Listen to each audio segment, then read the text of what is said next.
We're going to be exploring the Unity Concept 1. It's the first one we begin with. There is only one presence and one power active as the universe and as my life, God, the Good Omnipotence.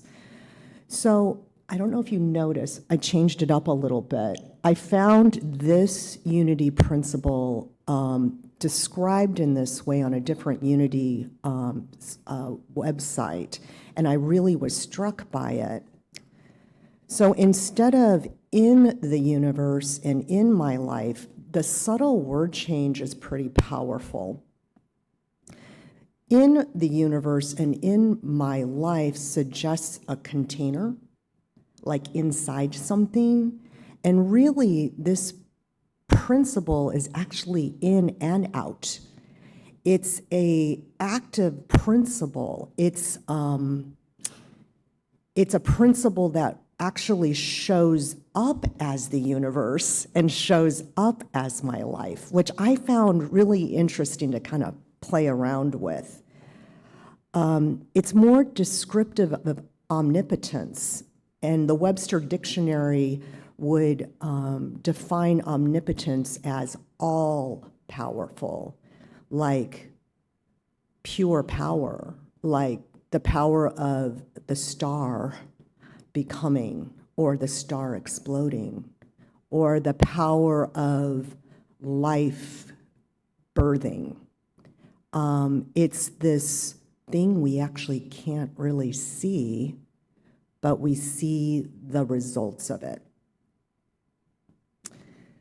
So why 5 principles? Why principles, and why the word principle? Our early founders decided to use the word principle as some, when Unity was discovered and started happening through the Fillmores, science was really starting to come to people's consciousness, the late 1800s, early 1900s. So they were thinking about principles and laws a lot of the time, and people were really thinking like, wait, how does that apply to my Christianity, my belief system? And so what they decided to do is use the word principle as like a foundational understanding of some sort of law, a spiritual law. A law just like gravity. Like we don't see gravity, but we do experience it, right? Like, I know I do. Like every time I try to walk, I experience gravity, I don't go floating off somewhere, which could be fun, but I don't. And so like what goes up must come down. And that's the same with this principle of omnipotence. God, the Good Omnipotence. So as we explore this, the 5 Unity principles in the next months, it's really an exploration of this principle, this divine principle, and how it interacts with our humanity.